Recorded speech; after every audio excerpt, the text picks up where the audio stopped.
간이 다시 열어가겠습니다.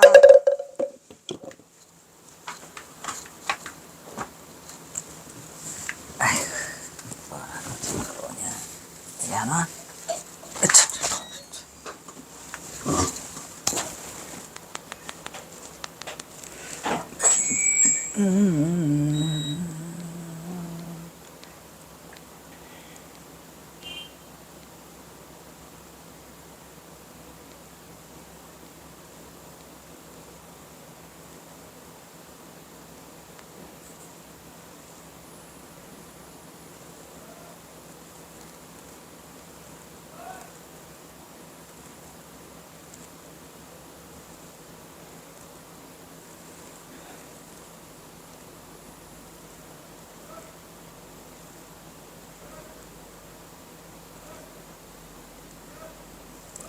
또 뭔 일이 일어나서 이렇게 따님은 날마다 시끄러워.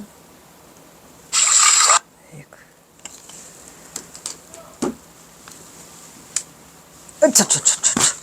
그래서 위대한 대선승 경허 성우의 장엄한 모습으로 거듭나고 있었으니 이때 경허가 자정하고 자리 잡은 나오네. 바닥은 등나무예요. 등나무래요. 끈깔짜리예요. 등나무 군락지래요. 이거 범어사는 전국에서 유일한 다 나오네. 등나무 군락지로서 유일하게 이곳에서만 생산되는 등나무로 만든 깔짜리가 있었으니 저게 어찌 방아람 스님이란 말이냐. 방아람 스님은 범어사를 온 적이 없어요. 응? 범어사를 온 적이 없어요. 범어사로 왔다는 기록이 없어요. 특별히 제작한 이 귀한 자리를 경허선사를 위하여 새로운 제작한 것으로. 경허선사는 이 돗자리 위에서 장선자락을 펴고 가사를 수하시고 좌정하니 그 모습은 거의 한국 선불계의 종장으로서 그 품위를 따를 자가 없었더라. 저 사진이 제일 멋있는 것 같아. 머리가 좀 조금 길어 있어요. 범어사 등나무 군생지는 범어사 옆을 흐르는 개천 일대로 덮고 있는 상태의 생태인데 개천에는 집채 같은 큰 바위가 곳곳에 널려 있고 저것들 또 뭐 어디요? 그러한 바위밭에 등나무가 나서 큰 나무의 줄기를 잡고 감고 올라가고 있었더라. 뭐지? 아주 잠시도 편하지를 못해. 뭔지 알다 하는 거야.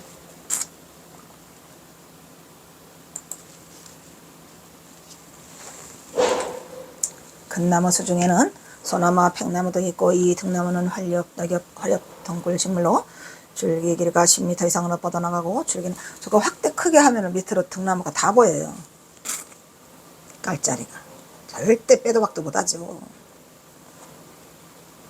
오른쪽으로 꼬여갔는다. 이쁜 기수일의 의상목엽이야. 꽃은 5월에 피고 열매 효과는 9월에 익는다. 천연기념물 제176호로 부산광역시 금정구 범어사 일대가 있어요. 딱 범어사라니까. 등나무가 무리를 지어 자라는 게 전문으로서 이 범어사가 군생지는 부산 범어사 등나무 군락지는 등나무가 자라는 곳으로 등은 거고 말하겠다. 내가 이걸 자세히 썼냐면 저거는 경허선사라고 방아람 스님이 아니고 저거는 범어사라고 범어사카람. 한편에 이천 등나무 군락지는 약 6,500그루의 등나무들이 자생하고 있다. 지금도 다 등나무 군락지 등나무로 다 해놨더라고요. 가보니까 박물관 새로 지었는데도 그 밑에 전부 다 그걸로 깔아놨어요. 이처럼 넓은 지역에 걸쳐 엄청난 수의 등나무들이 자생하는 군락은 전국적으로 그 예래가 드물고 특히 올해는 등나무마다 꽃들이 만개해서 화려한 전경을 선출했으니 선경, 우리 경화스님 좋아하는 거죠. 등나무 위에도 270명의 희귀들 나무들과 희귀 식물들이 식생해서 원시림을 방불케 하는 소중한 자연유산이더라. 이런 얘기요.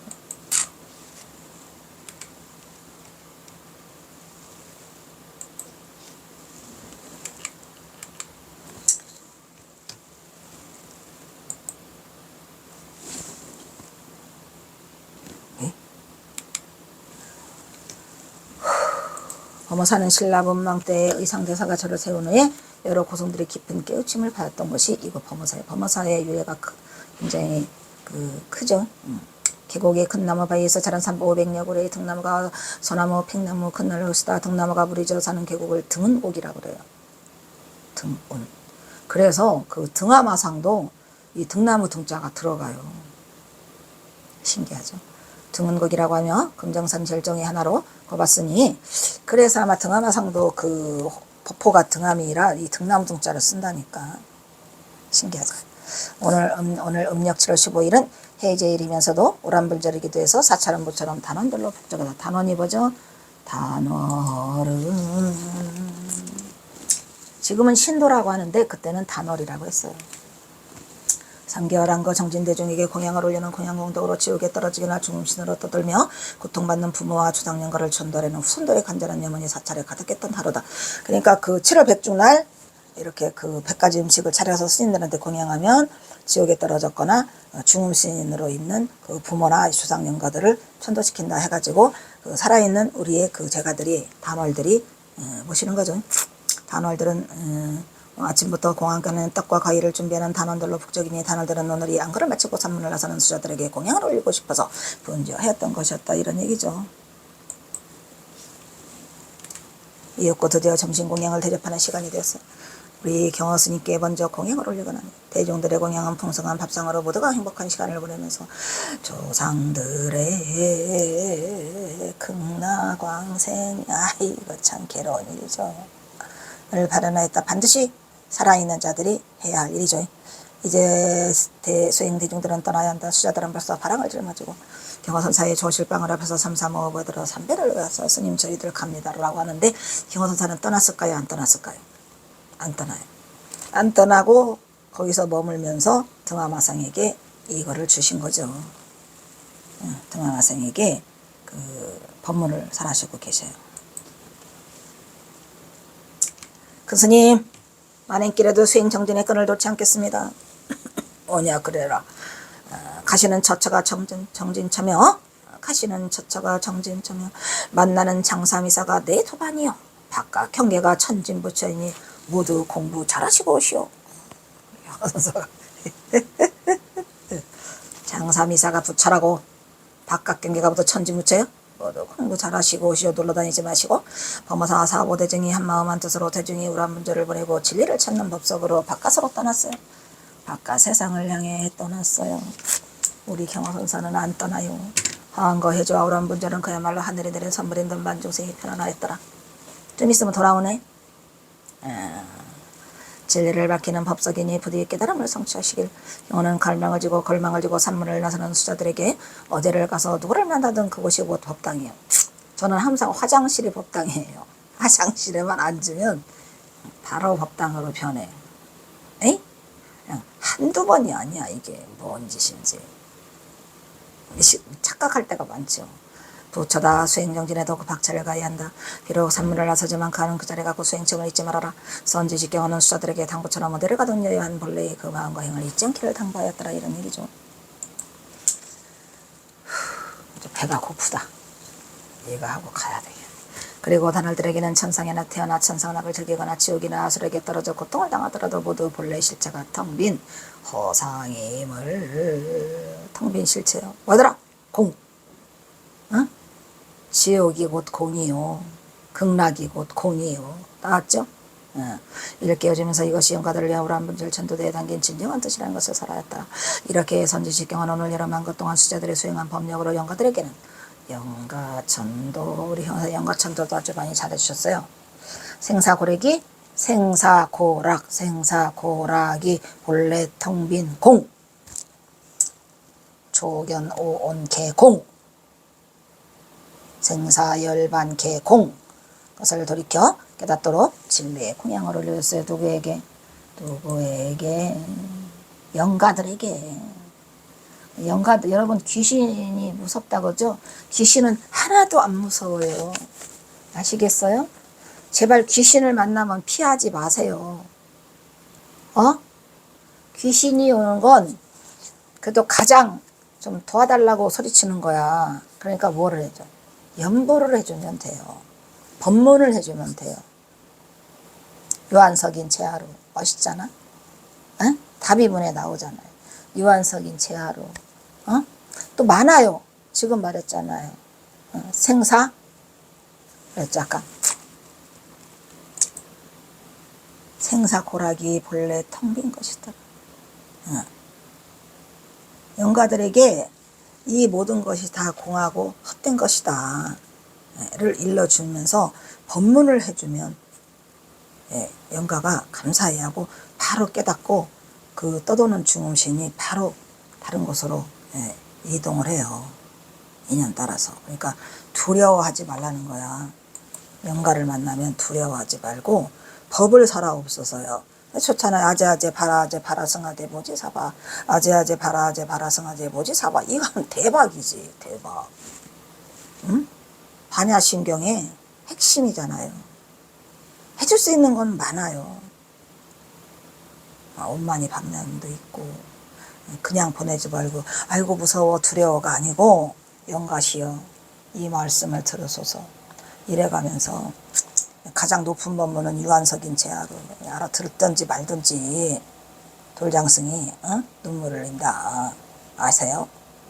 이래가면서 이걸 해주시라 이런 말이야. 그래서 우람분절과 하왕거제는 참으로 위법하였더라. 그래서 타부대정은 우람분절 천도제를 기도에 머물지 말고 천도제 할 때 기도에만 하지 말고 실체 없는 헛개비에 매달리지 말고 허송세월을 하는 삿된 삶을 버리고 진리를 찾아서 매진하는 중요한 말이죠. 이거 중요한 말이에요. 참된 삶 아시겠어요?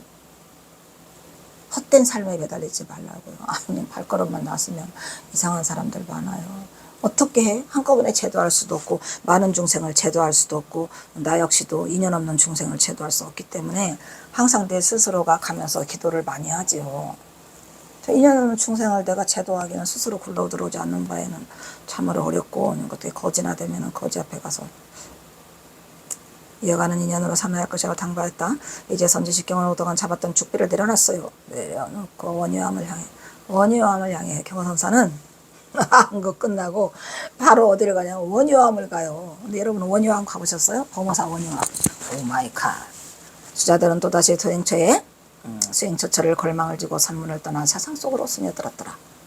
경호선사는 원유암으로 행하고 수자들은 다 수행처처의 걸망을 지고 산문을 떠나서 세상 속으로 스며들었고 아시겠지요? 또 하나 넘어가네. 제 195장 정엄사 수도엠에서 하나만을 만나다. 좋아. 이거는 이제 그 범어사가 다시 그 동안거를 결제를 해요. 이제 등하마성에게 10월 달에 그 법문을 해주셔가지고 이게 이제 하한가가 끝나면 7월 15일이잖아요. 8월 15일, 9월 15일, 10월 15일이면은 결제를 하잖아요. 그러니까 한 달간 법문을 하시고 거기서 등하마상이 다시 정리를 해요. 그래가지고 경호선사는 동안거 결제를 범어사에서 해주시고 떠나 어디로? 해인사로. 그때 재산정원이 이제 경호선사를 모시고 싶다고 해가지고 해인사로 1899년이죠. 그러니까 여기는 98년이고 그죠? 떠나다가 청암사 수도암을 들렸어요. 겨울에. 그래서 거기서 누구를 만나요? 방한암 스님을 만나게 되는 거지. 그러니까 방한암 스님과 인연은 참으로 지중한데 오죽하면 경호선사가 지음자라고 불러줬잖아요. 그런데 인연은 안 좋아. 악인연이야. 계속 지금도 악인연이야. 이거는 제자들이 다 만드는 거고 또한 방한암 스님도 그 책임을 면하지 못해요. 행리는 따르지 말라고 지워달랬잖아. 근데 왜 안 지워줘? 그건 또 왜 써? 책으로. 그냥 거기서 끝내죠. 오직하면은 그 망옥 스님이 필요 없다고 다 가지고 왔잖아요. 철수를 했는데도 불구하고 쓰시잖아. 그래서 이제 30년 후에 그 누구야? 이제 1935년에 저거를 펴내시고 그 후에 43년에 이 경어집이 나오죠. 누구를 통해서. 만에 한 영.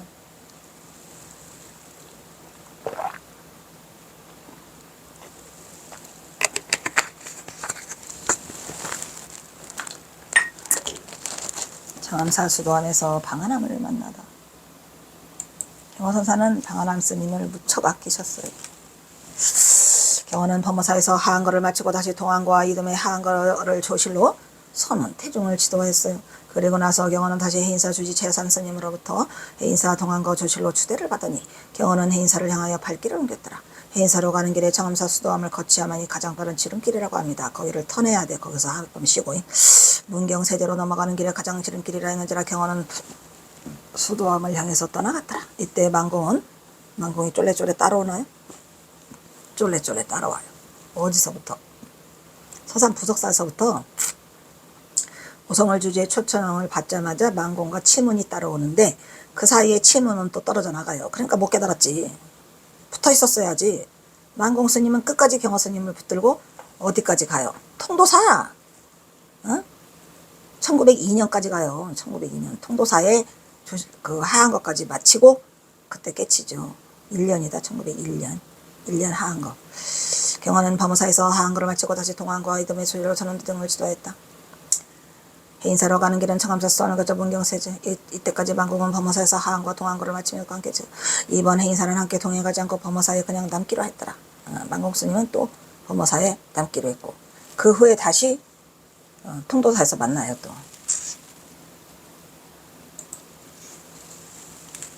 경화가 수도함에 당도였을 때는 1899년 10월이었다. 경화는 해인사 동안거의 조실로 주재되어 가는 길에서 서둘러 해인사로 가는 여정이 남아있어. 그래서 수도함에서 하룻밤밖에 안 주무셔요. 수도함에 당도하니 경화가 동학사 시절 오랜 친분이 있었던 누구를 만나요? 만우당 상경을 만나요. 만우당 조실과 조실로 있어서 반가움이 더했더라. 만우당은 경화를 보자 경화가 일찍부터 새 선생님을 알고 있었는지라 경화에게 법문을 청해줘. 우리 만우당 상경이 아마 경화 선사에 대해서 익히 알고 있고 같은 그 강백을 했지만 강백이면 같은 강백이냐? 깨달은 자죠. 그래서 그곳에는 하나님이 먼저 와 있었어요. 하남 스님은 또 친구가 죽어가지고 어디 우두한 어디 거기서 있다가 허망함을 느끼고 아래로 내려오다가 그 여기 지금 그 수도함에 머물게 되죠. 그러니까 인연이죠 서로가. 경호는 만우당으로부터 금강경 법문을 설해주세요라고 부탁을 받고 경호가 법문을 설하니 경호사 여기서는 금강경 법문을 설하세요. 그 다음에 이제 저쪽에 그 삼수갑산으로 가기 전에는 월정사에 들렸는데 유인명 스님이 그때는 계셔가지고 유인명 스님이 화엄경 강의를 부탁해서 또 대방강공을 화엄경을 하시죠. 여기서는 그 만우당 상경이 금강경을 해달라고 해가지고 금강경 법문을 해요. 그의 법문은 천상의 목소리로 우리 경화선사 목소리가 쩌렁 했다고 합니다. 아시죠? 우렁 우렁찬 사자의 표처럼 들렸더라. 그래야 벅포서가 흐르듯 좌안경선을 쏟아보니 이때 경화가 들은 하남 이때 이것을 들은 하남 스님이 뿅 가요? 뿅 가죠. 경화의 법문에 깊은 환명을 받았다. 하남이 스승 경화와 함께 지낸 시기는 아주 짧아요. 3년. 1899년 가을에 정암사 수도함 시절부터 1903년 해인사 선언에서 하한거를 정지할 때까지 3년이야. 짧은 인연이었는데 계속 이어지지 못한 건 내가 보기로는 방한암 스님이 그래도 조금 그 암환심이 있었던 것 같아요. 경화선사를 100% 믿지 않았어요. 따라가지 않잖아요. 어디 스승이 가자는데 안 따라가. 그 말이 돼? 말이 안 돼. 그 이유는 더 그랬던 것 같아요. 경화선사가 대중으로부터 그 비난을 받고 이제 좀 그걸 하니까 그것이 두려워서 못 따라갔던 것 같아. 근데 경화선사는 꼭 방한암 스님을 데리고 가고 싶었죠. 왜? 북녘에 가서 법을 틀려고. 근데 방한암 스님이 거절하는 바람에 경화선사가 그냥 개고생 생고생 다 하고 방한암 스님만 따라갔으면 절 하나 차지하고 거기서 법문도 하고 이렇게 했을 텐데 비서가 하나도 없어. 시자가. 그러다 보니 경화선사의 삶은 대동댕이 쳐가지고 삼수각상 그 서단 훈몽이 돼가지고 에이 어떻게 보면 스님 그냥 서당 운명하세요. 속 시끄러니까. 어쨌든 방한암 스님은 잘못된 거예요. 그의 나이 23세 23살 때 만나요. 27살 때에 깨달음을 얻었다 그러는데 깨달음은 무슨 그러니까 23세 때 만나가지고 개심을 넘어섰도다. 형사가 해줄 수 있는 최대한의 그 칭찬은 개심을 넘어섰도다요. 마음이 열렸다 쬐끔. 왜? 그걸 말했잖아요. 왜? 그 금강경에 그 뭘 듣까지 그래서 이제 뭐 창문을 열으니까 막 방문을 열으니 기와장이 눈앞에 있더라 막 그거 있잖아요. 그래서 하는데 27세 때 경화선사를 거절하게 되죠. 27세면 그걸 거절하면 되냐? 목숨을 거는데 안 그래? 황벽스님 밑에 임재의원은 30년간 뒷바라지했다. 그래도 30방 다 두드려 맞고 30방 두드려 맞지. 30방 90방 두드려 맞고 나가는 거죠. 그런데 이건 경화선사도 그 인연이 그렇게 닿고. 안타까운 거죠. 저도 지금 내가 돈만 있어봐라. 경호선사 살려내고도 남죠. 뭐는 못 만들겠어 지금. 그래서 깨달음을 얻고 스승으로부터 인가를 얻으면, 누가 스승으로부터 인가를 얻어? 인가 절대 안 해줬어요 경호선사가. 마침내 한 소지가 얻었더라. 이거는 그들이 꾸며낸 이야기. 한 소식은 무슨 개심을 얻었더라 하나와 인가는 절대 해주지 않았어요. 아닌 건 아닌 게죠. 경호와 하나만 사제지간으로 선승이었지만 그냥 사제지간이라고 해도 직접 사제는 아니에요. 직접 사제 아닌 그 방한암 스님과 같은 분은 재산정원도 경호선사의 제자, 남자다 한교도 경호선사의 제자. 또 누구야 그거? 누구지? 진지릉강백도 경호선사 제자. 뭐 이렇게 제자로 했지만 직접적인 사자상승의 제자는 아니죠. 각 계약에서 뿜어져 선풍이 달랐어요. 경호의 가품은 걸림이 없는 무해행이요 자유로움을 구가했어. 근데 방한암 스님은 너무 달라요. 방한암 스님은 새님이죠, 새님. 아주 그 말했잖아요. 그 누구요? 그 금강선언에서 그 열반하신 누구요? 그 스님. 도덕경하고 왜 그런 스님? 누구야? 그 스님이, 방한암 스님은 폼생폼사라 단가사를 입은 적이 없고 머리를 길러본 적이 없다고 나한테 얘기해놓고 그 스님도 그냥 갔어요. 왜 그냥 가? 그렇게 경호선사 돌봐준다고 해놓고 나중에는 그냥 경호선사 내가 보고 이상한 여자라고까지 한 스님 있잖아요. 누구요? 해거 스님 지금 어디에 계십니까? 그저 경호선사나 좀 살려놓고 갔으면 그냥 처음에는 좋아가지고 그냥 아유 경호선사 어떻게 홍 박사가 이렇게 경호선사를 이렇게 많이 해놨냐고 나를 뭐 35만원짜리 밥을 사준대. 아니 안 먹어요 스님. 나 35만원짜리 밥을 내가 왜 먹어? 안 먹었어요. 차에서 가다가 내렸지. 다른 사람은 가서 얻어 먹었다고 하더라고. 난 안 먹어요.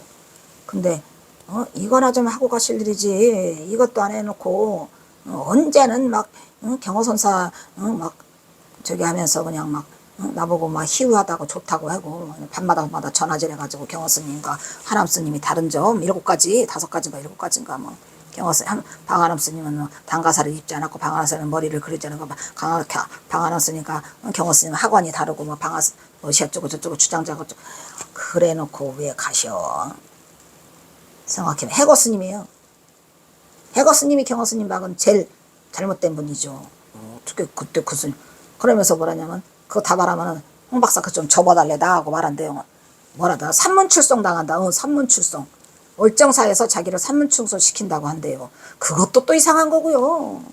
월정사에서 왜 경호 스님이라고 그 사진을 말하는데 산문출송을 왜 시켜? 어쨌든 그래가지고 엄청난 위험한 매체가 처하게 되죠. 뭐, 응? 월정사에서 내 목을 딴다느니 칼침을 등침을 던진다느니 온갖 지랄을 하고 그 뭐야 경호 스님 사진 저거 기자회견 하는데 뭐 충청로 파출소에다가 그 신변보호 신청을 하라는데 내가 신변보호 신청하겠습니까? 죽여라 나를 죽여 던져 이래서 기자회견도 했고 뭐 했는데 뭐 어쨌든 그 계속 또 막 TV에 나오니까 또 그 종상 스님 또 그나마라도 종상 스님이 또 그 스님 불러가지고 수정하라 그랬더니 월정사에서 안 하는데 어떡하냐 그러고 아이고 난리도 아니고 하여튼 우여곡절 끝에 여기까지 왔는데 그러고 보니 종상스님 해고스님 왜 가? 자승스님도 마찬가지다. 자승스님도 경호스님 하라고 내가 말했잖아요. 저기 어디요 803 동화사에서 21일간 발톱이 10개가 다 빠지면서 부탁을 했거든요. 사정을 했는데 안 해줬어. 경호스님 살려달라고 했는데 안 해줬어. 다 갔어요. 마지막 남으신 분 있죠? 누구지? 지금 종정하시는 성파. 홍 박사가 설정스님 놔야지 해준다나? 설정스님을 놓고 말게가 어디서. 설정스님은 지금 완전히 그냥 존적조차도 없을 정도로 저러고 계시는데 그지만 난 설정스님을 놓지는 않아요. 미쳤냐고. 그나마라도 원 선이라고 살아있으면서 그 하시는 분이 뭐 있어? 누가 있어요? 힘들다. 설정 스님은 우리 경호 스님 그 시기야 식구야. 뭔 소리라는 건지 안 그래요? 아니 설정 스님은 무엇이요 만공 스님 원다 스님 지키려다가 그냥 똥물저기 떨어져가지고 무슨 총무원자까지 쫓겨나고 저러고 계시는데 전지경이가 먹어졌다나. 아유 어떡해. 일단은 이러한 상황들이 이게 그 경허선사 선양에 굉장히 많은 어려움을 주고 있죠. 그래서 경허에 갇히면 걸림없는 무해행의 자유는 하나면 계율을 철저히 지켜오냐. 그게 경허선사 제자예요.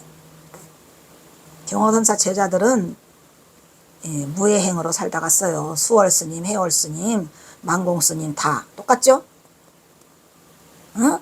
수월스님은 저기 북쪽에 그 뭐시야 하얀 딸이 돼가지고 만주에 있는 그 저기 오고 가는 동포들에게 그 뭐야 집신을 삼아주고 김밥을 만들어 주먹밥 그러고 살다 가셨고 어떻게 가셨어요? 홀딱 벗고 가셨어요. 점심공양 잘 드시고 목욕하고 빨래 다 하고 맨몸으로 홀딱 벗고 바위에 앉아 가셨고 우리 해월스님은 그냥 그 뭐시야 아시죠? 거기 내원사 그 유명한 얘기 소 팔아먹고 그냥 다 줘버리고 그냥 빈몸으로 하시다가 공양 드시고 어디 설가지 솔방울 따러 가시고 이렇게 하고 돌아가셨잖아요.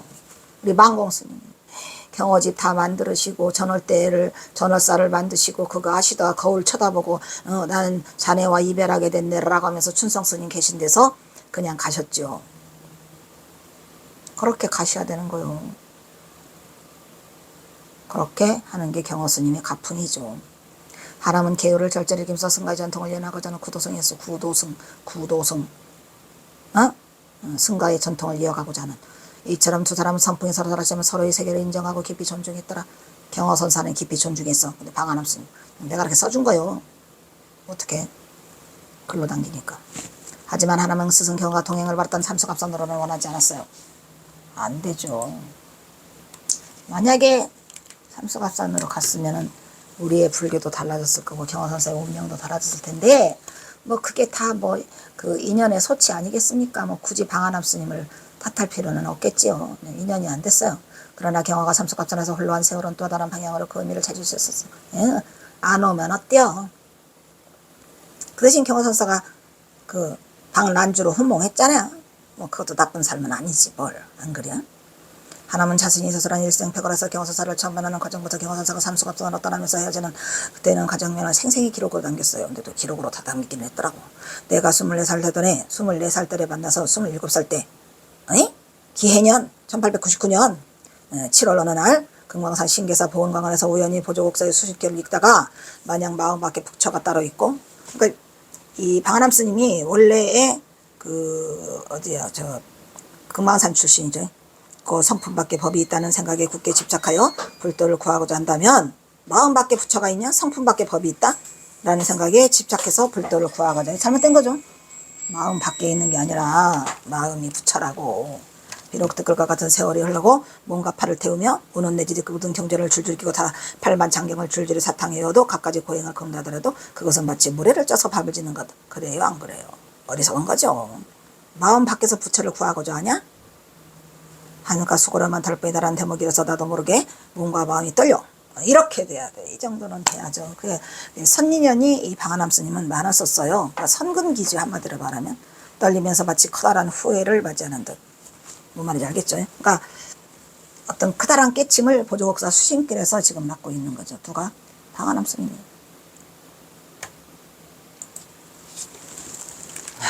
배고파. 게다가 장한사 해은엄이 하룻밤새에 전소되었다는 말을 듣고 해은함이 탔구나. 나는 그 도반이 같이 죽은 줄 알았더니 그게 아니고 해은함이 전소되었다는 말을 듣고는 더욱더 무성한 것이 마치 타오르는 불과 같아서 모든 계획이 다 몽환과 같이 느껴졌더라. 신계사 강원에서 한거를 마친 뒤 신계사가 다시 복원됐죠. 그 누구더라? 그 스님이 재경 스님인가? 그 스님이 나랑 같이 공부했어요. 어쨌든 동대 그 뭐지? 정각원? 네.